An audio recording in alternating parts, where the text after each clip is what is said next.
Good morning, everybody, and welcome back to Money in the Law here at MyFM 101.3. I'm your host, John Drohan, with my co-host, my assistant host. I'm sorry, my assistant host. Sorry, Who is sorry, that was a Hamilton. That was a Hamilton reference. I didn't want just messing with it. All right. With my lead host, I am a subservient. I'm following along. That's it. I'm a lemming, just listening to my. You know what I am? I'm I'm a Padawan. You are my Jedi. This is the overcompensation part of the show right here. This is the guy I'm talking about is Jay Marsden, of course, who is, your favorite lawyer on God's given earth. And I'm John Drohan. We're here on Money in the Law, which is our show about everything that has to do with money and everything that has to do with the law, but in an interesting and fun way to explain it. And we do that every Saturday morning here at 9 o'clock on MyFM 101.3, but also on Hollis and Cable Access TV. Mm-hmm. We're joined by Christian, who is the supreme leader of Hollis and Cable Access TV. Deity. I think deity is the word they're throwing around now. Yeah, they do. They say that. They do address him as Your Majesty, Your Highness. Yep.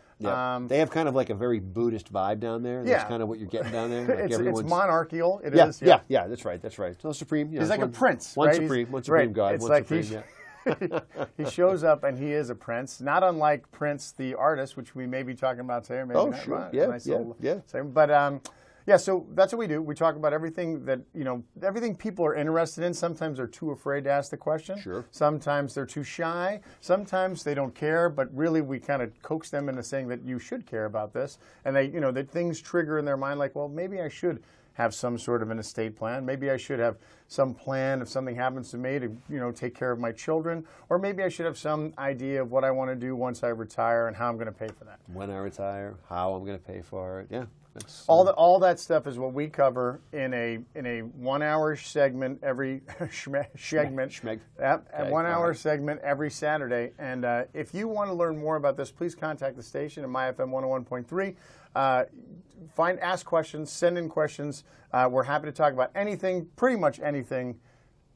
Yeah. We'll talk about anything. Yeah, there's no end to what we believe is our own ability to master any topic at any given time. We make no claims to be experts on anything, but we will certainly try to attempt to sound like we're experts on any number of multiple issues, multiple levels, multiple genres. Absolutely no. There's no end. What my partner is trying to say is we know about everything. Oh yeah, we get it all. We know everything about everything. Ask us, and we're going to give you an answer. Now, is it correct? Is it accurate? We'll find out. Well, no, but that's why there's a disclaimer. See, there's a disclaimer. See, what the joke that we use in the legal parlance is that what the big words giveth, the small words taketh away. Okay, so we can make all kinds of ridiculous, ludicrous claims to our own individual expertise. And then at the end, there's that gigantic disclaimer that basically says, pay no attention to that man behind the curtain. So again, big words giveth, little words taketh away. It's funny. So our disclaimer, you'll hear it. That we of course, because it's almost as long as the show. We're both in the securities industry. We're under the FINRA guidelines, so we have to have this disclosure that comes at the end of the show. And I'm sure that many of you stay and listen to it, almost like one of those Marvel films, right? That's what we need to do, is we need to have something at the end of the disclaimer. You know how all the Marvel movies, like you hang in, so they keep you there. Almost and like a blooper reel. Yeah, and then keep you in, hanging in. Yeah. Actually, that's not a bad idea. So stay tuned, because today there may be a blooper reel at the end. Don't die for that channel button. Yeah, and if you're watching it, and with cable access, you watch it, right? You see it. It's written, which is, it's hard to read. You got to put your glasses on. Well, you got to stop it. You can pause it, like Netflix. You got to keep going back, starting all over again. So what I think we need to do, I was going to say this because I actually listened to the disclaimer on one of the past shows, and it's not fast enough. You know how like when on the radio they'll be like, and they're super fast. Through it. Right. Yeah. We'll have to re-record that. Speed that right through. Ray did that. That's Ray's. Well, he was so exhausted from reading it. He couldn't get to the finish line. On his eighth take. That's right. He's all bent over, huffing and puffing. My God, this disclaimer is exhausting. Am I done yet? No, you're not done yet, Ray. There's four more. We're going to a commercial break. We'll be right back. There's a commercial break in the middle of the disclaimer. There's 4 more pages, Ray. 4 more pages. So that's God what I bless him. wanted to talk about today. I want to talk about the disclaimer and how important it is, and hang in there because maybe something really funny at the end of it. Okay, all right. That's a big hope right there. I hope so. That's a big hope. That's a big hope. So, A lot of pressure. it was funny. So as I was coming in, I was running a little late today. I was thinking, what did I want to talk about today? What was, and we, of course, I know we had the pre-meeting. We have a couple meetings before the show. We talk about, we kind of outline everything, and then that always kind of goes out the window on game day when we decide, all right, this is what we're going to do. So today, all I wanted to talk about, as I heard Aerosmith driving in, is I just wanted to talk about rock and roll. Sure. And then I thought, what are some other things that I'm really interested in that we always laugh about? And I talk about 80s movies, and then I was going to talk about Breaking Bad, which I know both of us have recently just kind of binge watched, and now we're both current on the TV show, arguably the greatest TV show ever made, Breaking Bad. But I know we're not allowed to talk about that. No, we can't. I don't think this. I think they're not a sponsor. Is that how it works? Can be a sponsor of the show? Is that the story? I don't know how. I mean, maybe could we get maybe the Breaking Bad guy as a guest on our show? Oh, how great would that be? Well, I made $80 million cooking, Crystal. I mean, who wouldn't want to work with that guy? Crying out loud, I mean, let me show you how to run a business. Yeah. So let's make $80 million real quick. Okay. Yep. Better call Saul. Yep. Got it. Let me show you how to run a business. Yep. It all works the hard way. Yep. Yeah. That's right. That's right. I'm going to make this really difficult for myself. Yeah. After watching the show, I've gone to great lengths to change the office, the look of the office, so that when you walk into my office, you feel like you're walking into Saul Goodman's office. Because, it's all good, man. It's all good. Walk right in.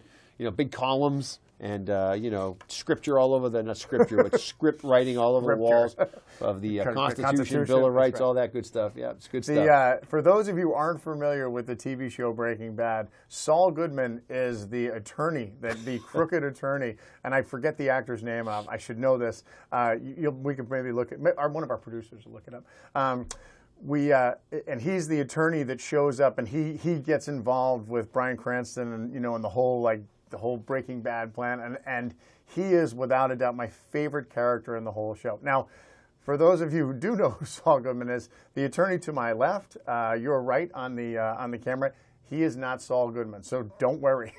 Don't worry when you. Although if you go to Jay's office, you may see a copy of the Constitution on the wall. It's a different guy. It's a different operation. Different vibe, different setup. Completely different setup. Different setup.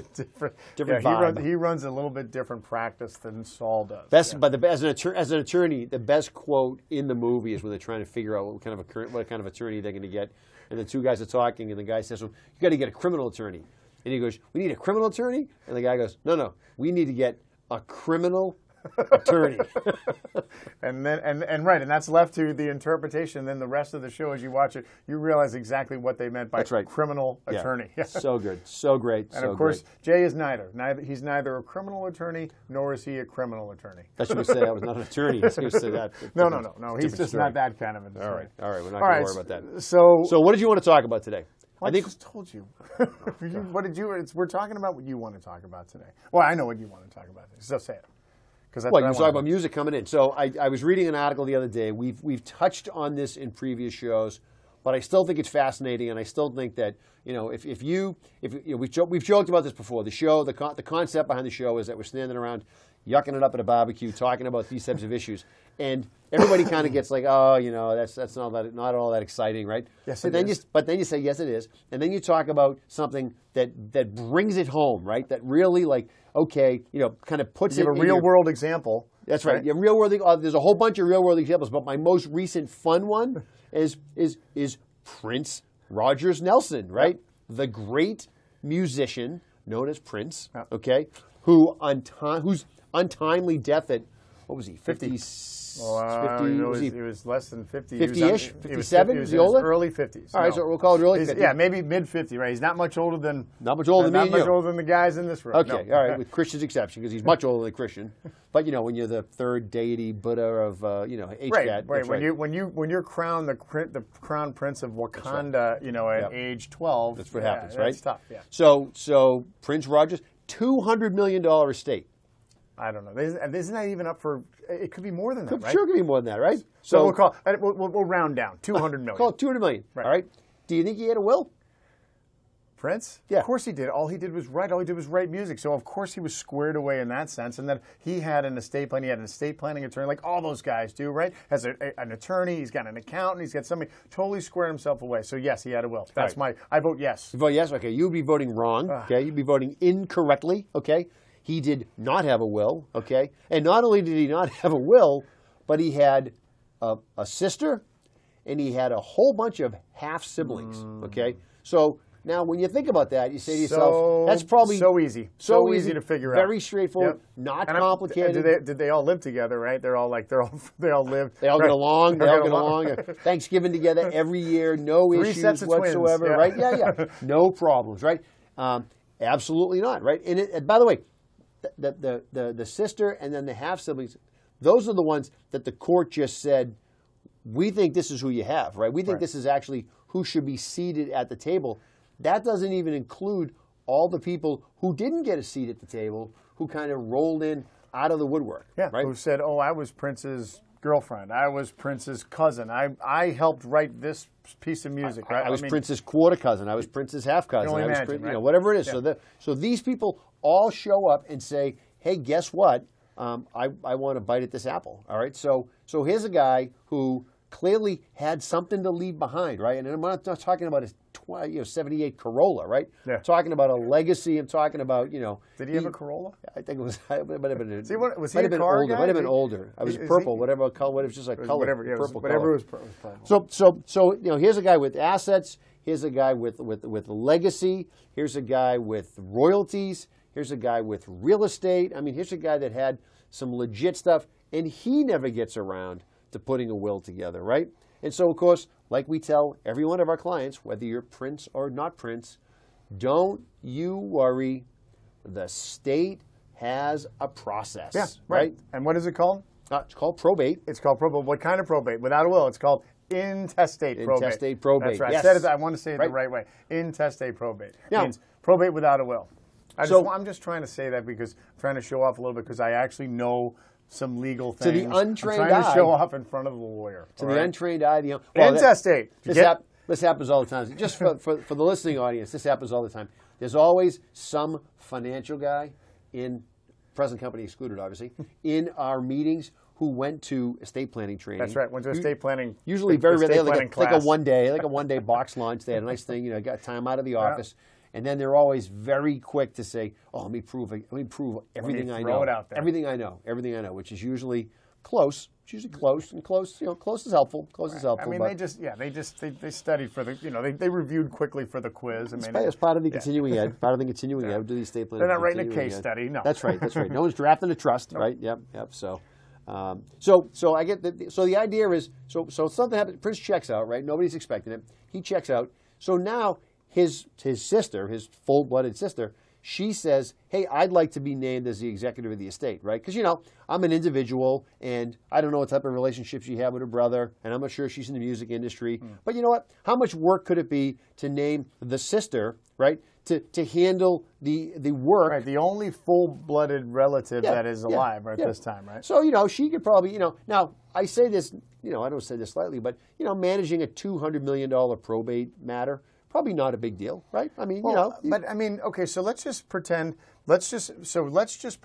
he had 10 houses worth $10 million each, right? So that's $100 million, right? Yeah. And then let's say he had $100 million in the bank. So that's as simple as I can make this, right? Yeah.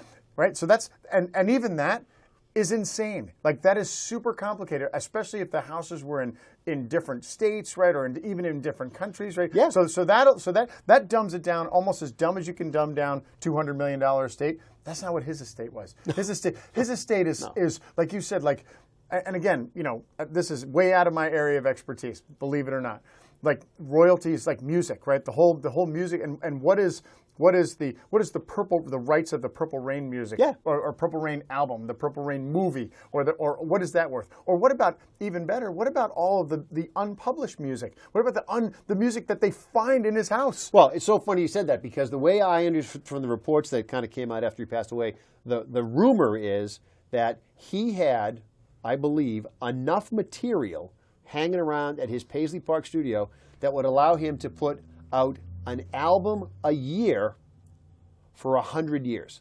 Right. That's how much material is hanging behind. And you know from seeing the movie Purple Rain, right?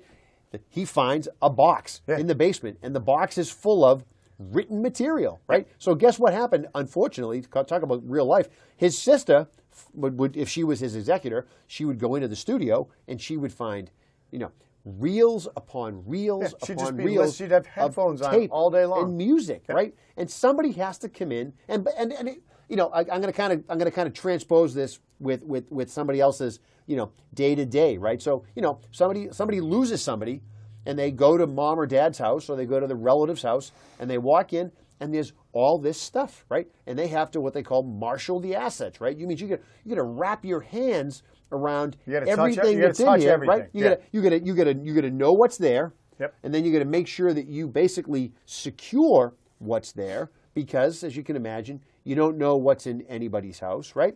And so think about, we all think that all these, you know, and you hear these stories all the time, right? Oh, you know, right after the house, my cousins went in the house because they had the key, or they know that we keep the key under the little frog in the back with the little yellow, rain jacket on, and that's where the key is. My cousins cleaned the place out, right? So they went through this place with a fine-tooth comb, right? And they took all the stuff that they said, well, you know, auntie or mom or dad, they wanted me to have this stuff. Remember they said that they wanted me to have that $3,000 they keep in the top drawer, right? Yeah, they wanted me to have the cash because it matched my outfit, right? I mean, but they look at that stuff and they say, okay, they go through and they take whatever they think is important. So now take that to the next level, right? So now somebody wanders into Paisley Park Studios the day after Prince dies, before any of this has been either settled or anybody's figured out that they need to secure something, and they decide, hey, see that steamer trunk of what appears to be unreleased or unrecorded music? Yeah, I'm going to leave that. Let me load that into the back of the Pinto. Because nobody knows it's there, and nobody knows it's gone. That's right. And is there one of these trunks? Are there 50 of these trunks? Nobody has any idea what's in there. Right. This is no different. At $200 million or $250,000. This is exactly what happens. The day somebody passes away like this, in scenarios where it's going to get weird, this is what can happen, right? So it could get weird, you know, and believe me, if a story breaks 5 years from now about the lost Prince recordings, right? Yeah. This is how it happens, right? This is where it all began that day. All right, we need to take a quick break. Let's take a quick break. No, because we're rolling. It's getting a little exciting. We're rolling, but we need to take a quick break. So we're going to be right back. I'm Money in Law with Jay Marsden, Prince's personal attorney, or could have been Prince's personal attorney. And I got the call. And John Drouhin is manager of his $200 million assets. Not anymore, because I wasn't licensed in Minnesota. I think it was a Minnesota It's a Minnesota thing. It's a state thing. Yeah, always. So we'll be right back on Money in Law on MyFM 101.3 and Holliston Cable Access TV. We'll be right back. And you're back, Money in the Law, MyFM 101.3, broadcasting live from the New England Bonsai Gardens studios. Very tropical, very lush, very zen-like. You know, you kind of come in here, you kind of feel like you're like in that scene from we've talked about this before, Karate Kid. You know, I kind of want to clip all the little trees, and I want to make sure that everything kind of lines up. And you know, like everything, you clip a little bit too much, and then you try to take a little bit more, and then you try to bounce a little bit more, and then you say to yourself, and then you're not balanced. Where'd the tree go? That's what you say. I liken it. I was thinking of it to the same another movie called Jurassic World. So I'm in the I'm in the studio, and then a couple of velociraptors come out. Yeah. Oh, that was actually that brings my balance. That was the sound you heard as we were coming back in. Those velociraptors. They're not really hip to the idea that we're on the radio, but anyway, he's John Drouhin, Main Effort Financial. I'm Jay Marsden, Marsden Law Group, here with Christian from HCAT, and we're talking about Prince's estate. Prince's estate, and the problem. Well, we're talking about essentially not having an estate plan for your estate, and this is sort of an extreme example. Well, it's an extreme example, but we're trying to kind of parallel it with the same things that somebody else might have to deal with on sort of your not an average estate, but the things that people see on a more regular basis, right? On any estate, anytime you're settling an estate that hasn't been thought through by the estate holder, the person whose estate it was. If they don't have any kind of any type of organization or plan or an estate plan, then these are the issues you're going to run into. Well, and so from a practical perspective, if your parent or your loved one or somebody passes away and they don't have a will. Yeah, you highlighted before how they pass away, what they call intestate.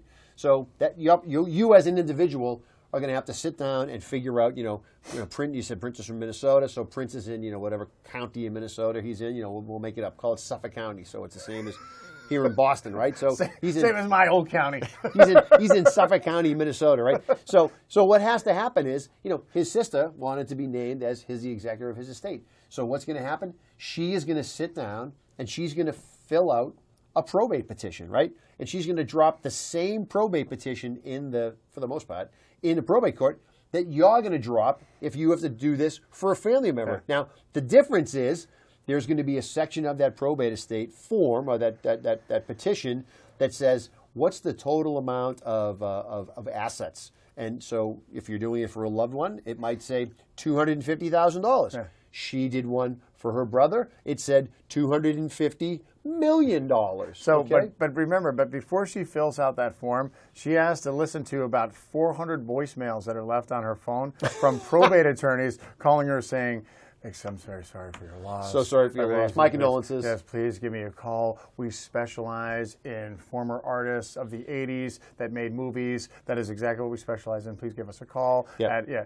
We have a stable of those as clients. Guys change their law firm's name. This is Purple Rain Law. Yeah. This is the Purple Rain Probate. That's right.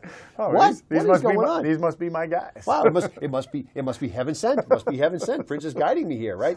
So of course, what happens is the judge figures out, hey, look, you know what? While I'm sure that you have nothing but love and sorrow for your loss of your brother, what we're going to do is we're not going to give you the job. We're going to go corporate, right? Yeah. We're going to go corporate. We're going to give this to someone who has a little less vested interest in this. That's right. Yeah. We're going to maybe hire a bank or a bigger law firm or a bank that has a gigantic admin probate department, and we're going to let them be the corporate the corporate executor, the corporate personal representative here. Because when you hire in this case the state is hiring the bank to do this, yeah. they're hiring what is known as a fiduciary, and this the person or group that is in charge of this, and it's probably a group. It's probably not just one person that the bank says, it's a corporate executor. Yeah, they're sitting around the table and they say, all right, who wants to take the Prince case, right? Yeah. Either all their hands go up or all their hands like, no, I don't want this. You can see it right. Good morning, everybody. Monday morning here in the big conference room, with the big oak table and the overlooking the whatever, some lake or something. Right? It's a lake. Yeah. It's overlooking one of the 10,000 lakes. One of the 10,000 lakes out there in this downtown Minneapolis. Hey, good morning, everybody. Hope everybody had a good weekend. Help yourself to the donuts and coffee that are on the table. Or for the news. Yeah. That's right. Hey, in case anybody hasn't picked up on this, guess what? We're now the executor of the Prince estate. Maybe some of you people are familiar with Prince.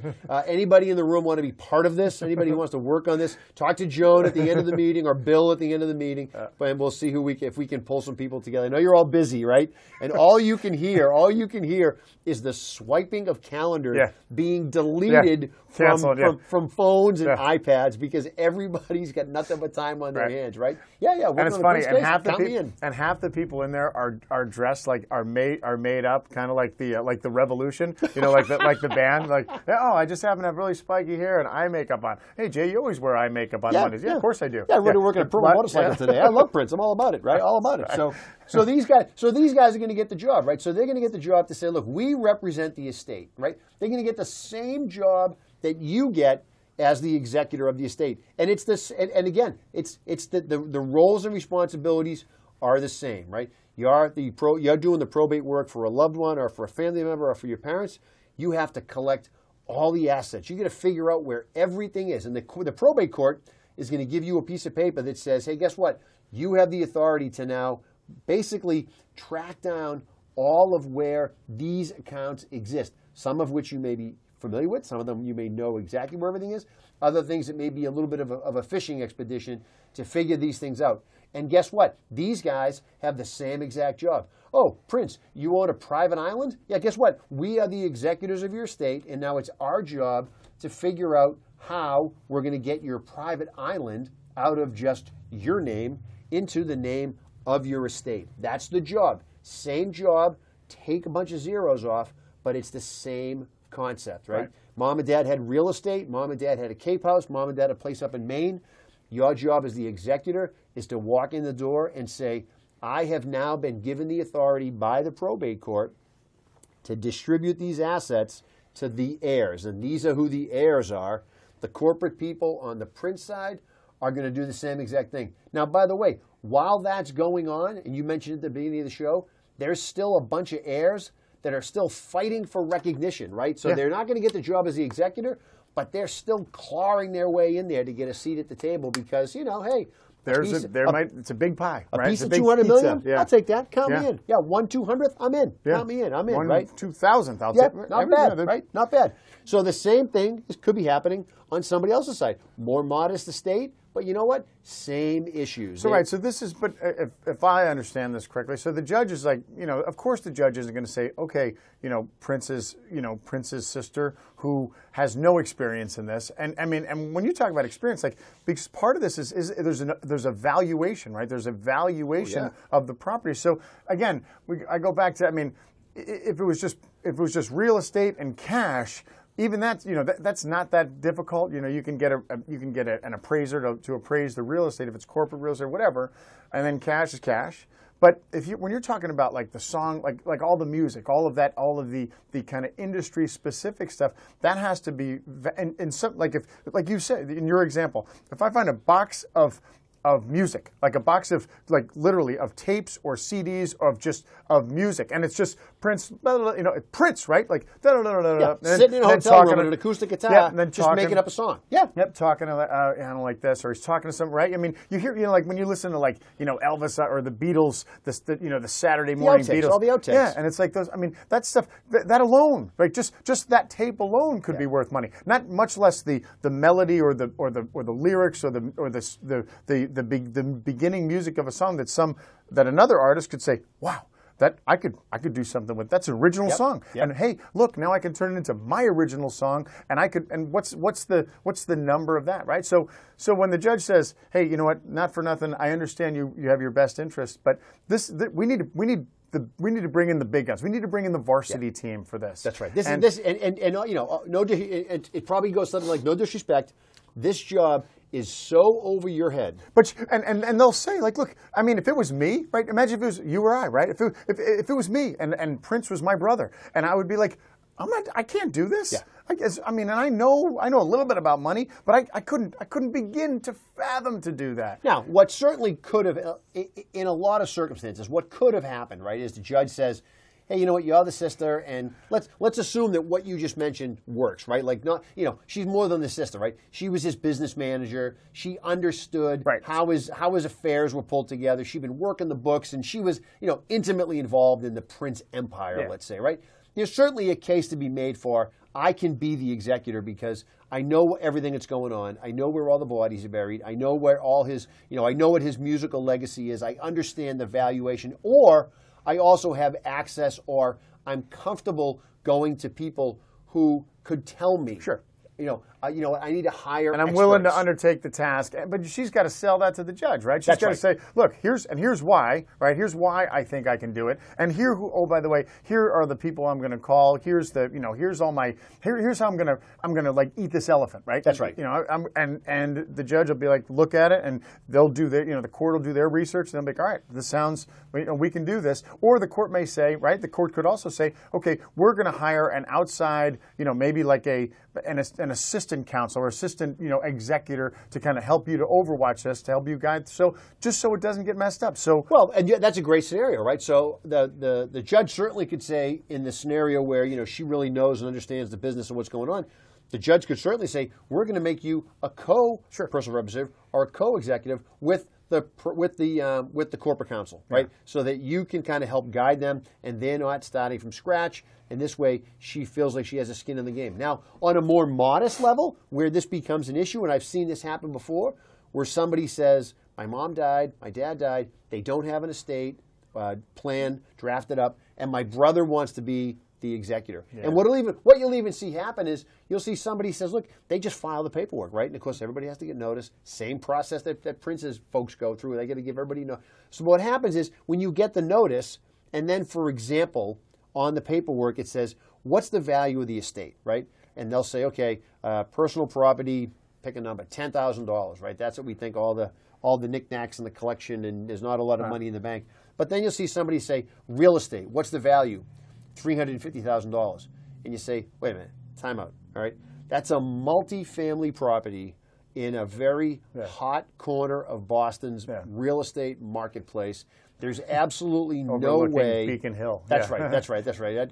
There's absolutely no way that property is worth $300,000. Now, what you find is not that there's an inability an unwillingness to be involved in that process, but somebody just might not have the financial chops, if you will, to be up to the task, right? Is that a term you can use? It's a legal word. Yeah.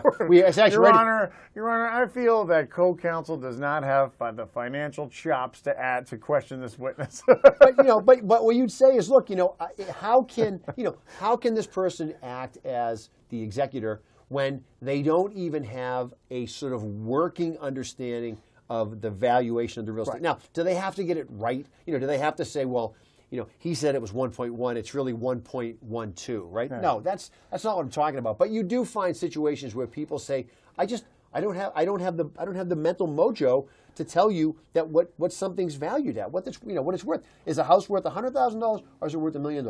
And they think, well, $100,000, that's a lot of money. Well, it is.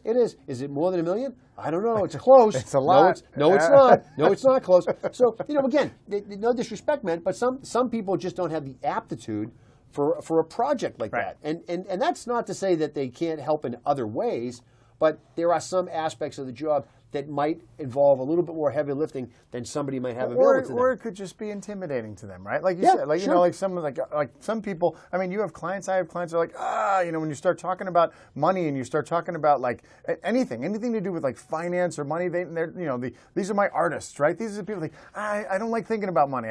I have enough. I make enough, and you tell me I'm going to have enough for retirement. That's all I need to know. I just want to make music. I want to redecorate houses. I want to build. I want to be an architect, like that. That's what I want to do. Like I don't like this other stuff. So if they're kind of put in that position where they have to deal with something that they're uncomfortable with, then either two things: either they get comfortable with it, or they let someone else do it. Right.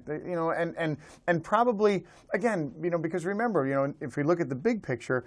There's a loss, right? There's like something. The reason we're settling in a estate is because somebody died. Yeah. So when somebody dies, that's sad. And then there's that people aren't thinking straight for a while. There's that whole piece of it too. It's like now I got to deal with with this, and then and of all the times we've talked on the show about how once kind of the dust settles and and the funeral's over, then it's like, oh, okay, so what do you have and what part of it is mine? That's right. People start, and so in our Prince example. You can only imagine the amount of people that over the course of his career that he connected with that in some way, shape, or form may feel that they're entitled to something, right? Whether it be his band that he toured with, or whether it be his studio band that he played with, that he recorded some of this unreleased music, or whether it could be a promoter, he's got 6 half siblings that he may not be close to in any way, shape, or form. Right, that he may never have spoken to. Other people in his life that he was very close to who aren't necessarily related, and so obviously, had you been able to say to him, how do you want things to go? Now, the other part of this is that in addition to who's going to be available to do the probate work and whether you go corporate or do you go to an individual, guess who else is in line and wants to know what their slice of the pie is going to look like? Dressed somewhat flamboyantly in a red, white, and blue outfit. Does he recruit people to be in the Army? Yeah, but it's not Apollo Creed. No, not to be confused with Apollo Creed. That's right. That's right. And not to be confused with Alexander Hamilton on the $10 bill. Exactly right. And his name is Samuel. Yes, it goes by Samuel. Yep, short name Uncle Sam. Yep. Yep. Uncle Sam is also standing in line, saying again to the folks who are handling the estate, we are terribly sorry for your loss. Oh, by the way, because you know why? Why? Because we talked about this a couple shows ago, right? Because 200 is bigger than 5.4, right? That's exactly right. That's exactly right. So as soon as Uncle Sam hears that there's an estate worth over 5.4 million, that means boom, I am outside of exemption. Yep. Let's go. Yep. Some of this is mine. Back up the truck. That's basically what happens, right? Back up the truck. Yeah. So now they want to come down and they want their piece of the action, right? So, and I believe in Prince's case, they're looking for, I believe, just around 50%. That's 50. That's what they're looking for. Yep. So you have a $200 million estate.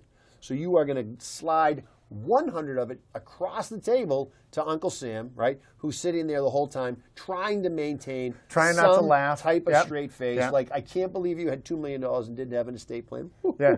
I can't believe Right? some lawyer didn't sneak his way into your office Yep, one day yep. and be like, "Hey, do you want to give away $100 million when you die? Do you want to give it to Uncle Sam? I mean, I'm sure you want to give it to somebody. Do you want to give it to the state? Do you want to give Yep. it to the federal government? Hey, did you want to give it to the Prince charity? Yeah. Right? Did you want to leave $50 million to a charity that would ensure your legacy in perpetuity? Okay, that would have been an option. But I don't want to not do necessarily. that. No, why would I want to promote something that I believe in? So to bring that back to someone's more modest estate, when I worked at that small mutual fund company in town, Never heard of them. they would talk all the time about estate liquidity, and they would talk about second to die life insurance policies and the need to be able to drop, $1 million, $2 million, some number on the table for either estate taxes, okay, or to just provide some liquidity in the estate. So now there's certainly a possibility that I'm not sure if the premiums what those would have looked like on a $100 million life insurance policy. I'm not sure you could get it, but you know what? There are people in that world, right, that would say, hey, you know what, Prince? This is how we set this up to minimize taxes, and oh, by the way, this is what we can get you to address some of this, okay? Go ahead. Well, I was going to say, or you have an estate planning attorney. I don't know anybody. I mean, if you know anybody, let me know. Nobody local. So if you have an estate planning guy who's going to say, hey, just your example before, hey, so here's what you got, right? Let's just take a look at what you got, and do you, because we talked about, what is $200 million? It's not $200 million like sitting in the bank. No. It's $200 million worth of stuff. It's $200 million. So what if his unpublished releases are just the arbitrary number that some 3 people kind of put together and picked out of a hat and said worth $50 million? Then it's like, okay, that's not liquid. I'm not going to give that to Uncle Sam and say, here you go. This is half of my bill. So they got to sell it. Then you have to liquidate that. You have to find somebody to buy it, and you have to sell it just in order to pay taxes. So I mean, if you are in fortunate enough to be in this kind of a financial situation, you need somebody to say, or not even that, or any financial situation, you need somebody to kind of say, look. Here's what you can do. Here's what you're looking at. Here's what you're looking at as far as an estate tax. Here's what you're looking at as perhaps a state estate tax. So, but here are your options, right? And maybe you're, like you said, you gave the example of a $100 million life insurance policy. I mean, that wouldn't be the worst thing in the world to sell to somebody. Hey, I'm not saying. I don't know if they have them. I'm not saying that you wouldn't have been very excited about writing that policy. I'm just suggesting I don't know if they have them. Somebody might have said, "I can work that." Right, but then think of all the other kind of things you can do. Think of all the trust work you can do, all the charity work. Like you can minimize the impact of that estate. You can minimize the impact of that. So when you pass away, you're not going to write a $100 million check. No. You're not going to do it because of kind of the way you position your assets and the way if through crummy trusts and things like that. Right, so I can donate things. But actually, I mean, think through the practical side of this, right? Like if somebody walked in your front door and said, I need to buy a $10 million life insurance policy, right? I mean, legit, not like me making fun of you and saying, I'm here to buy a $10 million life insurance policy, so get off the phone, right? Somebody legit walks in and says, I have a real business need to write to write a $10 million life insurance policy. That's not outside the realm of no. I mean, you'd say you wouldn't say, oh my God, I've never heard of this before. You'd say, Christmas come early, but you would say, okay, fine. Let's see what we need to do to pull together. Now remember, Prince was in his mid-50s, right? He's a young guy. So Prince says, hey, I need to go out and get a $50 million life insurance policy because of some of the things that they do that bring that estate tax down to something a little bit more manageable. I get it in the $50, $75 range.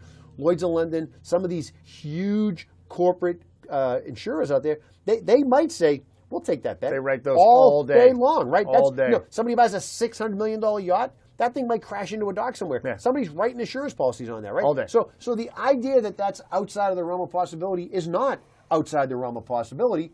And to bring it back to your modest estate example, if mom or dad have an estate that is highly illiquid, now it can be illiquid for any number of reasons, right? They own they own property, they own businesses, but what they don't own is a lot of cash. Yeah. Okay? They don't own dollar bills. What's going to happen in both of those situations is Uncle Sam is going to say, okay, well, we let you ride this thing out for about 9 months. Now, somebody needs to write me a check, okay? And whether the check is for $100 million or $5 million or $1 million, when I started doing a lot of estate work after leaving the small mutual fund company in town, I realized that a lot of people, the liquidity issues are not always up at the millions and millions and millions of dollars. If you have a house that for any number of reasons is slow to move, or you have a piece of real estate that's slow to move, or you have something that has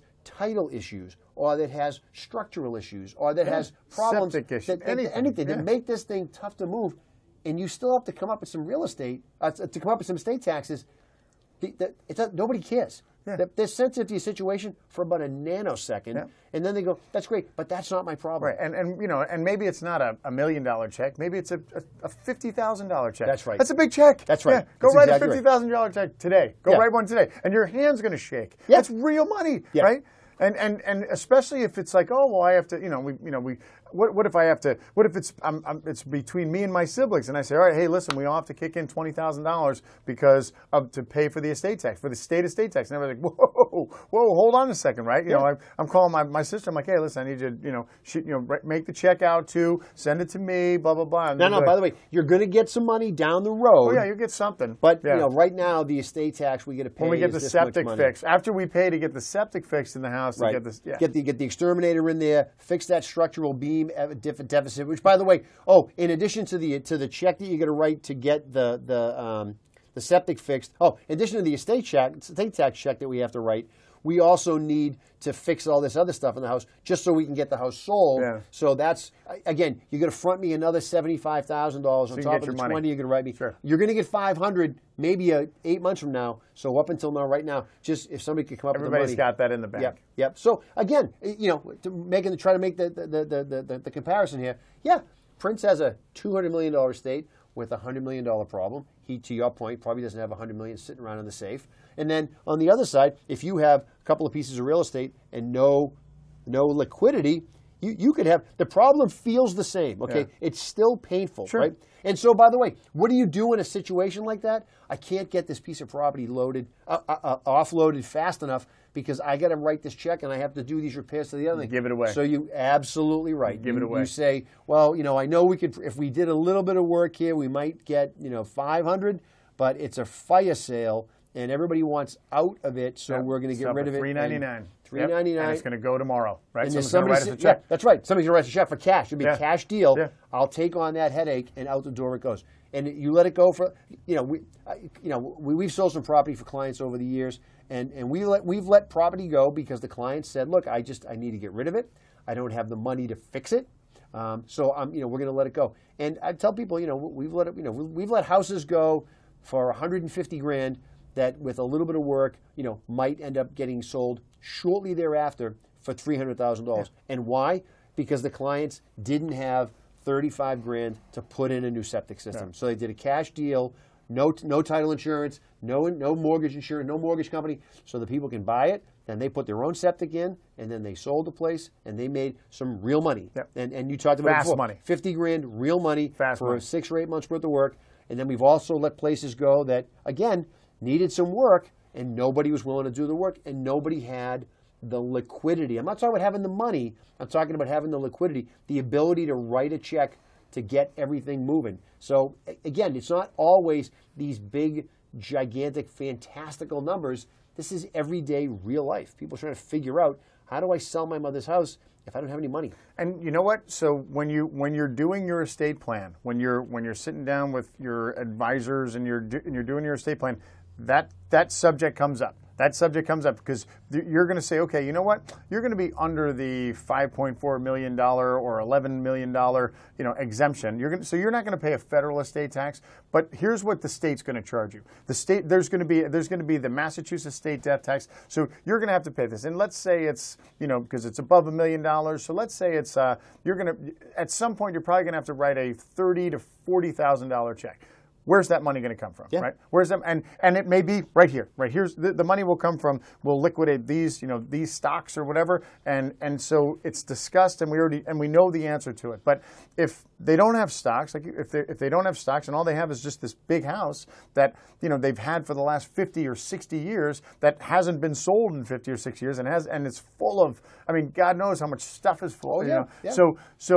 So who's going to write that $30,000, $40,000, $50,000 check, and where's that money going to come from? And if you've discussed it, right, and you say, okay, we don't really have a plan for this, so now we can make a plan, because remember, this hasn't happened yet. If we're planning our estate, the estate isn't being, we're just planning it, right? Well, what if you don't want to sell the house, right? What if we use the scenario that you laid out before? And most people don't. No, but let's say it's the Cape House or the Maine house, right, on the lake or the water of Maine. Or the Minnesota. It's a Minnesota lake house. Yeah, absolutely. And so everybody says, well, this is going to stay in our family forever. This is our legacy house. We love this. Great. Mom and Dad don't do any planning for whatever reason. You guys get the house, and now you realize, oh, we have an estate tax bill, right? Because Mom and Dad had IRAs and other stuff, but the house was really this. Because everyone doesn't think that houses have value, right? They figure like, well, the house doesn't count. I know it's money, but it doesn't count because it's a house. Because we're not selling it. Houses can't become money, so it doesn't. So now they get a big IRA and all this other stuff, and now that the house is the real value, or the house is there's no liquidity, there's no IRA, and the house is the value. Now you get 2 siblings, 3 siblings, some number of siblings that want to keep the house.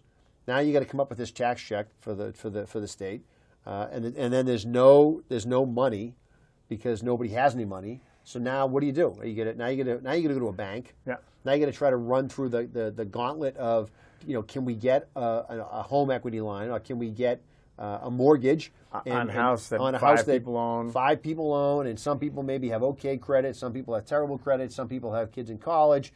So now you're all throwing in for the same scenario, and now you're in the situation where, again, back to we got to sell the house. We all wanted the house, but we can't keep the house because we didn't factor on the tax impact of having a house, or something. There's some other things, and that's the tip of the iceberg, right? Because then it'll be like, well, I'll buy the house. I'll buy the house right now, and I'll buy the house for $250,000. That's when you find all the love, right? That's when you're like your brother who thinks the greatest guy ever. Yeah, because he's got the money, right? Well, because he could smell blood in the water, right? He's like, I know what's going on here. Yeah. And then the sales pitch is, well, if I get it, I'll let everybody come down. You can use it whenever you want. You can use it whenever, but it'll be my house. Make no mistake about it.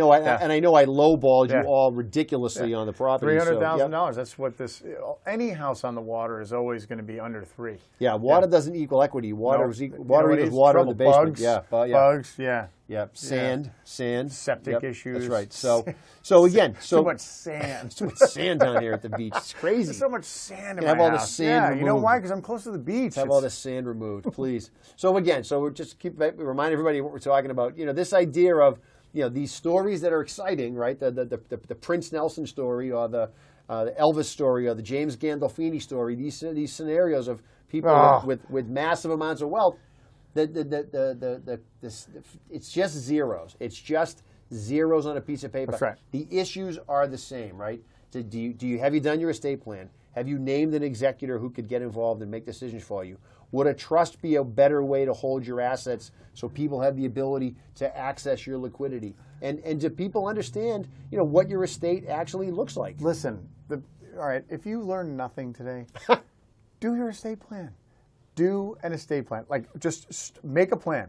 Just start it. And remember, the other great thing about estate plans, you can always change it. I can always say, oh, you know what, I want to adjust this. I want to change my will a little bit. I can always change it down the road. And if you get a good attorney, the attorney's going to be like, you know what, look, if you make any little changes, that's easy. I'm not going to charge you for it. You have to make big changes. I have to redo it. Then it's going to cost you a couple bucks. But think about the entourage Prince had. To your point from earlier in the show, all those people that are on his payroll to some degree, business manager. I mean, there's no lawyers. There's no lawyers in Minnesota. His business manager doesn't say to him, "Hey, Prince, by the way, I know you're 57 and you think you're bulletproof, but you know what? Rocking out 364 days a year, that takes a toll on the human body. You look thin. You that's right. You're a little guy to begin with. So maybe you should have something put in place, right? So again, that's the same advice you would give not just Prince, right? You'd give a family member, you'd give a loved one, and say, look, give your parents. Just have something set up so that if we need to do something, to your point. We can always change it, but if we need to do something, we have the players lined up. We know who should be at the table. And if you're bringing, second marriages and other, siblings and step siblings, here we go, and half siblings here and quarter siblings and 16 siblings together, then you really have to make sure that you have it buttoned up, because if not, just like in Prince's case, they're going to kick it to a probate court judge, and the probate court judge is going to say, I'll hear all the arguments. Yeah. I'll hear all the arguments. Everybody line up, and it's going to take 10 years to settle this estate. Well, and remember, we talked earlier about how somebody says, well, for $200 million, I'm getting in line, right? Why wouldn't you? Guess what? For folks out there, to somebody in your world, you are the Prince Nelson, right? You are the person that says, that guy's sitting on a pile of real estate. That guy's sitting on a pile of dough. And guess what? When they go, I know that we're in for some piece of the action, right? And everybody, you're in the business, and you say to yourself, you look around a room, and somebody's looking at you saying, he does pretty well for himself. He's probably got a couple of bucks put away. Sure. And if you have a couple of family members and there's some dysfunction in the room, it's going to be the same story. So lay it out. Make sure it's crystal clear who the players are, because again, whether it's a $200 million recording studio or a $250,000 piece of property or a primary residence or a vacation home, remember, to somebody around, that's a big deal, and that's where the problems happen. I just updated my estate in that I'm leaving all of any of the vocal gold that comes out of this microphone on the show. I'm giving that to you. Hey, how about, forget the vocal gold? How about these holographic images? Right? I mean, you go to a show and all of a sudden you're like, hey, is that Tupac? Right? They did a show, and as technology changes, that's going to become a real deal. Sure. That is part of some artist's legacy, right? That's royalties. That's money that's going to come in. And from earlier, these are legacies that are going to come in forever. Are you going to use from the town meetings and from the selectmen meetings, your holographic images, and sell those? No, but when we go holographic, I'm using my high school image. I find that's really where that was probably. Why don't you use your your March 16th beard I'm going to go with image. the beard image. That's what I'm going to go with the beard image. I think he's not homeless, but I'm not sure. That's right. That's right. You say holographic, we say homeless. That's right. That's exactly right. All right, we got to go. We're gonna run. For everybody out there, remember, don't, in a lot of ways, I want to say, be like Prince, be a musical genius, be a phenomenal dancer, be a hit with the ladies, but at the same time, from an estate planning perspective, don't be like Prince, okay? Yeah. Be like the king. That's what you want to do. Because Elvis did have a will. Oh yeah, he did. So don't be like Prince. Be like the king. I want to hashtag. Right. Hashtag that. Hashtag that. Hashtag that. Don't be like Prince. Be like the king. We got to go. All right. We'll see everybody next week. Thank you for sticking around and indulging us on Money in the Law today on Holliston Cable Access TV on MyFM 101.3. On behalf of Jay Marsden, I'm John Drohan. We'll be back. Let's go crazy. We'll be back next week. Not bad. Not bad.